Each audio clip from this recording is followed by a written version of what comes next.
آج سوالوں کے جواب دے رہے ہیں شیخ عبدالسلام ابن سليمان عضو هيئة كبار العلماء في المملكة العربية السعودية. هذا أيضا مستمع يقول في سؤاله: هل التبرع بالدم أثناء الصيام يفسد؟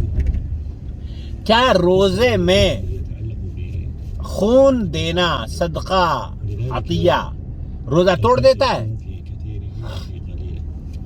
أيضا ما يكون له تأثير على البدن وعلى المتبرع بالدم. الصحيح في ذلك أنه لا يفضل. ایک آدمی اگر صدقہ دے رہا ہے عطیہ دے رہا ہے خون کا تو اس کا روزہ نہیں ٹوٹتا ہے، البتہ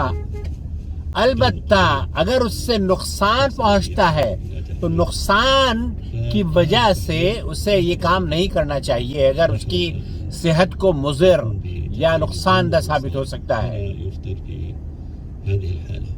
اور ایسی صورت میں اگر وہ دوسری کنڈیشنز میں خطرناک سچویشن میں پہنچ جاتا ہے تب اس کا روزہ ختم ہو جائے گا.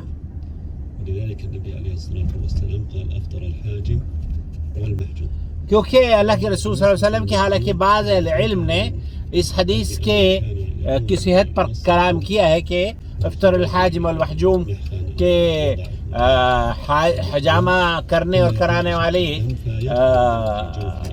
کا روزہ نہیں رہتا ہے. تو لیکن صحیح بات یہ ہے کہ خون کے عطیہ کرنے سے روزہ نہیں ٹوٹتا.